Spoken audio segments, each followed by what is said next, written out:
Hey everyone, welcome back to Coffee Guy Sports. Doing our Chicago Bears draft grade. Um, yeah, let's jump into this. If you've watched these other videos, you know the grading system. Each player's based off a skill set and draft spot. Average grades for the team's final grade. It's 1 to 2.5 for a D, 2.6 to a 5, 5.1 to 7.5 for a B, and 7.6 to 10 for an A. Let's jump into it. Darnell Wright out of Tennessee. He's a giant guy, just like 6'5", 6'6", 330 pounds. Powerful blocker. He allowed 0 sacks in 2022. His downside might be that his power. He's got power over technique, so his technique needs to be refined in the NFL. I grade him out as a 9 based off his draft spot and his skill set. One of the best tackles in the draft. Probably the second best after Paris Johnson Jr., in my opinion. Going on to Gervon Dexter Sr., defensive tackle out of Florida. He's got good size, giant. He's got a lot of raw athleticism, and he has upside as a pass rusher, but he's susceptible to combo blocks, and he gets driven off the line, and then he lacks burst, so takes him a second or two to get moving into the offensive line and get into the blocks. Tyreek Stevenson, cornerback out of Miami. He's got good size. He's like 6'1" or 6'1.5". Got good size and length, good speed. He's decent in man coverage, but he lacks play recognition and he misses zone coverage assignments on occasion. So plays going on and he doesn't recognize, here's a route coming underneath him that it's his responsibility to cover, and also he'll miss running back or whatever or a receiver coming behind him that he needs to be coming back to make the tackle on. So I grade him out as a 7 based off his draft spot. I believe he's a second round draft pick. Then Zach Pickens out of South Carolina. He's athletic. He's got great burst off the line, got good technique, and he has really long arms. So he can get into or around the blockers before they can get into him. But he lacks strength and power, so he'll need to be put on an NFL strength program and nutrition and boost that size and strength at the line. Otherwise, I actually think he'll be a great. I think he'll be a good player in the NFL. I grade him out as an 8 based off his draft spot. Tyler Scott, a wide receiver out of Cincinnati. This dude is phenomenal speed. He was an Olympian, junior Olympian. Got elite speed. Probably one of the fastest players in the draft. He's shifty in the open field. Once he has the ball in his hands, he runs like a running back. He can jump cuts, spin moves, gets around defensive backs or linebackers.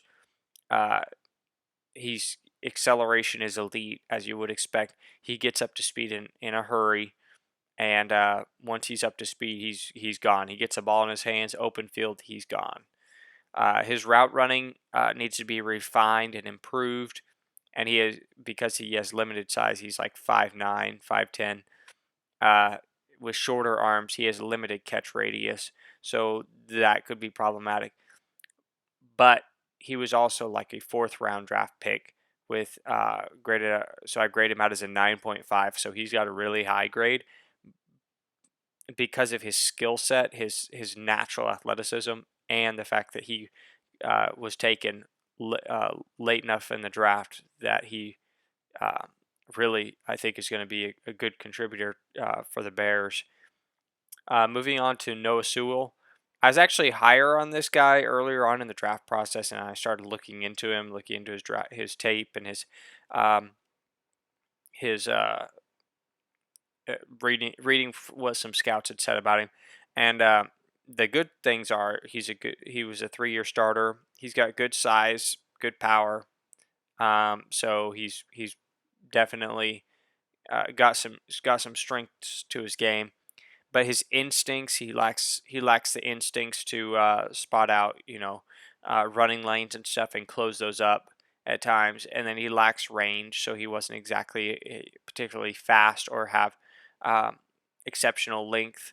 So he lacks some range and coverage. So that could be problematic, especially when you're playing in the same division as um, Dalvin Cook in at Minnesota, or um, you're spoiler for the Detroit grade, but you've got Jahmyr Gibbs in Detroit, and he's known as a excellent pass catching back that's shifty and can move around in the open field. So that could be an issue for Noah Sewell with the Bears.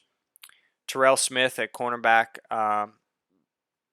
He's got good size, he's a good athlete, and he's good in run support, but he lacks ball skills.